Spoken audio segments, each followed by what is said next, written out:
Class 12th, Unit number 4, The Enemy, Paul S. Buck. It is the time of World War. An American prisoner of war is washed ashore in a dying state and it is found at the doorstep of Japanese doctor. ये world war के समय की बात है जब एक American prisoner था। वो युद्ध से भाग के किनारे पे तैरते हुए बहुत ख़राब हालत में, मरने की हालत में वो जापानीज़ डॉक्टर के दरवाजे पे आके पड़ा था। Should he save him as a doctor और hand him over the army as a patriot? क्या वो एक डॉक्टर होने के नाते उसका इलाज करेगा या फिर एक देशभक्त होने के नाते वो आर्मी को सौंप देगा? चलो देखते हैं लेसन में क्या है। Doctor Sadao Hoki's house was built on a spot of Japanese coast where as a little boy he had often played. Doctor Sadao का घर जो जापानीज समंदर किनारे पे बना हुआ था और जब वो बच्चे थे तो वहाँ पे बहुत बार खेलते भी थे। The low square stone house was set upon rocks. नीचा चौकोर पत्थर वाला घर अच्छे वाले रॉक्स पे अपॉन बना हुआ था। Well above a narrow beach that was outline with the bent pines. और जहाँ पे जो पतला नैरो बीच था उसकी जो आउटलाइन थी वो बेंट पाइन से बनाई हुई थी। As a boy Sadao had climbed the pines. जब सदाओ छोटे बच्चे थे तो इस पाइन पे वे चढ़ते थे। Supporting himself on his bare feet as he had seen men do in the south sea where they climb for the coconut. वो उसी तरीके से चढ़ते थे जैसे साउथ के समंदर के किनारे जिन लोग कोकोनट उतारने के लिए जिस तरीके से वे चढ़ते थे वैसे ही नंगे पैर सदाओ पे ऊपर चढ़ते थे। His father had taken him often to the island for दो seize.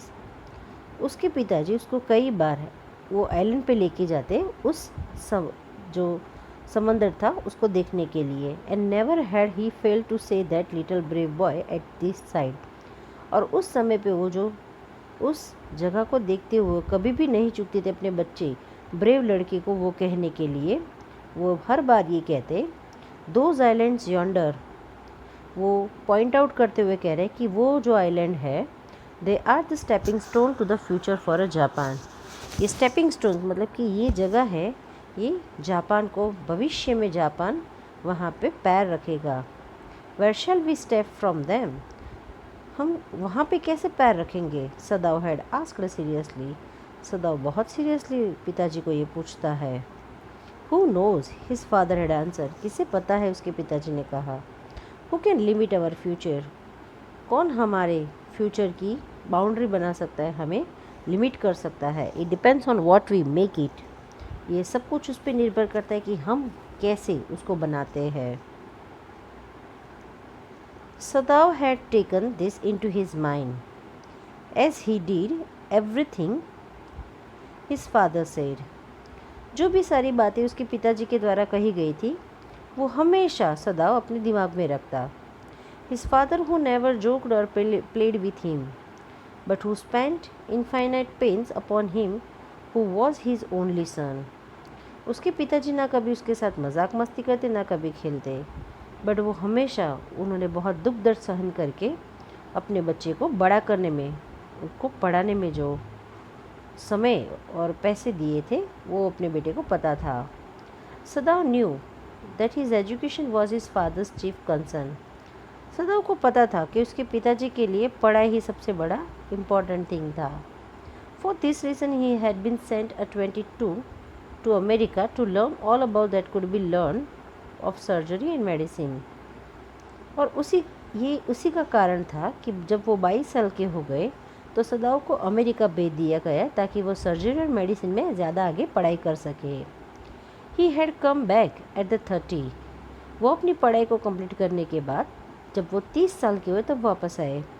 And before his father died he had seen Sadao become famous not only as a surgeon but as a scientist. But उनके पिताजी ने की मृत्यु हो जाने से पहले सदाओ एक अच्छे फेमस सर्जन भी बने थे और साथ में ही साइंटिस्ट भी बने थे और उनके पिता ने ये देखा था। because he was perfecting a discovery which would render wounds entirely clean. क्योंकि वो उन्होंने एक ऐसी प्रकार की नई डिस्कवरी की थी जिस तरीके से कोई भी घाव रहता है उसको अच्छी तरीके से एंटायरली वो कैसे क्लीन करते थे. He had not been sent abroad with the troops. Also he knew there was some silent danger that the old general might need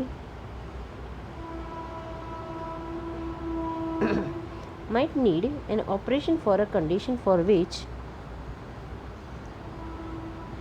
which he was now being treated medically.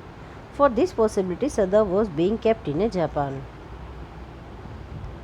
सदाव ये उन्होंने एक नई अच्छी से खोज की थी, इस वजह से ही had not been sent abroad, और इस वजह से उनको अब्रॉड भी नहीं भेजा गया, क्योंकि वो जानते थे क्योंकि जो जनरल थे उनकी जो ऑपरेशन था और उस ऑपरेशन के अंदर उनको परफेक्टली मेडिकली ट्रीट नहीं किया गया तो कुछ भी शक्यता हो सकती थी और उनकी ऑपरेशन निष्फल भी हो सकता था. उस डर की वजह से मेजर जनरल ने सदाव को जापान में ही पकड़ के रखा, उनको आगे नहीं जाने